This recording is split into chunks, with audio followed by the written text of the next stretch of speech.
અને બિનખેતીની જે પરવાનગી માગતી જે અરજીઓ છે એની પદ્ધતિ ઓનલાઈન ક્યારથી કરવામાં આવી અને જે અરજીઓ મળે એની મંજૂર અથવા ના મંજૂર કરવાની જે વૈધાનિક એની સમય મર્યાદા છે એ શું છે?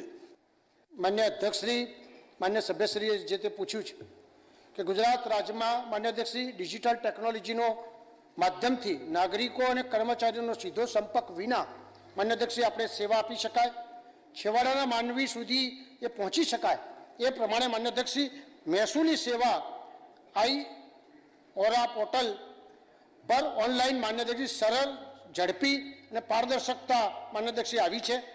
બિનખેતી પરવાનગીની સંબંધિત કાર્ય પદ્ધતિ મહેસૂલ વિભાગે માન્ય અધ્યક્ષશ્રી તારીખ 12/2/2018ના રોજ પરિપત્ર સમક્ષ ગુજરાતનું કરવામાં આવ્યું છે. માન્ય અધ્યક્ષશ્રી જિલ્લામાં માન્ય અધ્યક્ષશ્રી જે અરજીઓ મળી એ 2154 હતી માન્ય અધ્યક્ષશ્રી અને મંજૂર એ 370 કરવામાં માન્ય અધ્યક્ષશ્રી આવી છે.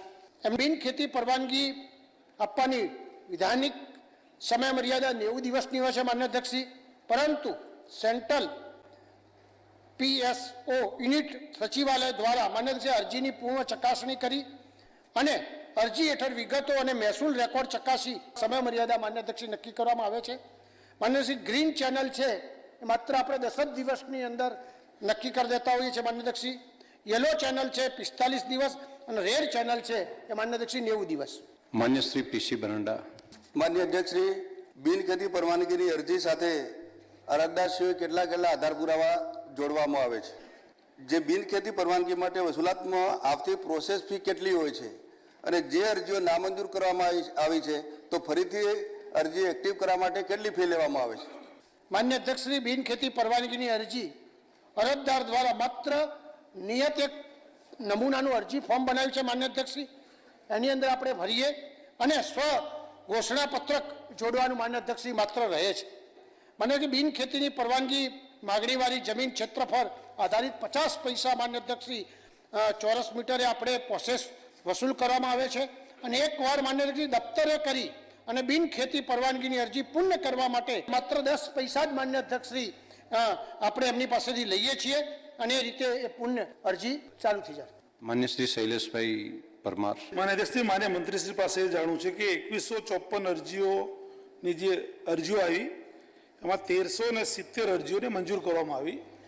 આ 1370 અરજીઓમાં કેટલી ચોરસવાર જગ્યા જે બિનખેતી કરવામાં આવી? જો મંત્રી પાસે જવાબ હોય તો મને આપે. માન્ય અધ્યક્ષશ્રી, શૈલેષભાઈએ જે પ્રશ્ન પૂછ્યો છે હું એમને મોકલી આપીશ. માન્ય શ્રી ધવલસિંહ ઝાલા. ઉદ્યોગો માટે ખેતીની જમીન વિલયન થવાના કારણે દેશના કૃષિ આધારિત રાષ્ટ્રીય ઉત્પાદનમાં ઘણો ઘટાડો થઈ રહ્યો છે. સરકાર શું પગલાં લેશે જેથી ઉદ્યોગો અને કૃષિ બંનેના હિતોનું સંરક્ષણ થાય? માન્ય અધ્યક્ષશ્રી, આમ તો પ્રશ્ન જમીન પૂરતો છે પણ જેટલી ખેતીની જે પ્રમાણે આપણે થાય છે એ મુજબ માન્ય અધ્યક્ષશ્રી અનેક ક્ષેત્રે ગુજરાતના મુખ્યમંત્રીશ્રી આજે પણ જે અપિયત હતી એને પણ પિયત કરવા માટે બેલેન્સ કરીને એમાંથી આપણે વધારો કર્યો છે. માન્ય શ્રી બાબુલાલ જમનાદાસ પટેલ. માન્ય અધ્યક્ષશ્રી, બારજા નગરપાલિકા સૌરી ઉજળી